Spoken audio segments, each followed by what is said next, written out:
영화 노량 죽음의 바다가 예매 관객 수 30만을 넘기면서 박스오피스 1위를 예약했는데요. 노량은 2014년 명량, 2022년 한산 용의 출연에 이은 김한민 감독의 이순신 프로젝트 마지막 영화입니다. 임진왜란이 발발하고 7년 후 조선에서 퇴각하려는 왜군을 섬멸하기 위해 나선 이순신 장군과 조선 수군의 활약을 그렸는데요. 배우 김윤석이 이순신 장군을 연기했고 정재영, 백윤식, 허준호, 이무생, 이규영 등이 출연했습니다. 알다시피 이순신 장군은 노량해전에서 왜군의 총탄을 맞고 사망했는데요. 사망 전 나의 죽음을 적에게 알리지 말라고 말한 건 유명하죠. 그런데 말입니다. 역사에는 만약이라는 게 없지만 만약 이순신 장군이 노량해전에서 죽지 않고 살아있었다면 역사는 어땠을까요? 사실 징비록이나 조선왕조실록 등을 살펴보면 선조가 이순신 장군을 상당히 싫어했다는 걸 알 수 있습니다. 징비록에는 칠천량 해전에서 원균이 패배하고 조선 수군을 괴멸했을 때 신하들이 이순신 장군을 재기용해야 한다고 선조에게 건의했지만 선조는 무시하고 회의석상을 박차고 나갔다고 기록되어 있습니다. 이순신 장군의 시호가 충무공인데요. 시호는 죽은 후에 붙여진 이름인데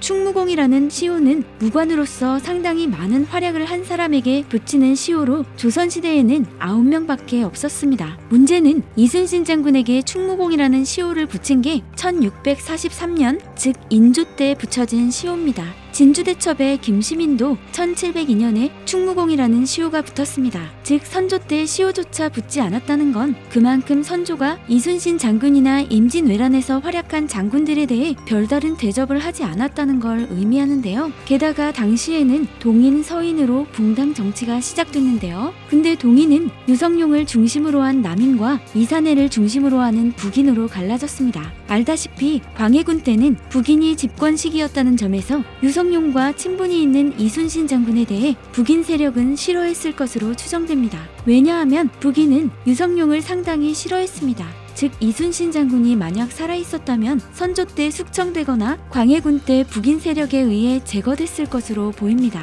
이런 이유로 노량해전에서 이순신 장군이 자살을 했을 거라는 소문이 나돌고 있습니다. 실제로 각종 대중매체에서는 이후역의 외란 종결자에서는 사망 위장 후 운둔한 것으로 설정했고 드라마 불멸의 이순신의 경우 가리포 첨사 이영남이 전사하자 자신의 갑옷을 벗어 덮어주고 빨간 천링만 입은 채 직접 북을 두드리다가 저격을 맞고 사망한 것으로 설정되어 있습니다. 이 모든 게 선조의 견제 때문에 이순신 장군이 자살했다는 설정에서 나온 얘긴데요. 이순신 자살설이 나오는 이유는 이순신 장군이 노량해전 당시 갑옷을 입지 않았기 때문에 나온 건데요. 하지만 이순신 장군 자살설이라고 하기에는 말이 안 된다는 반박이 많습니다. 대장선과 외선의 크기와 높이의 차이고 화력의 차이입니다.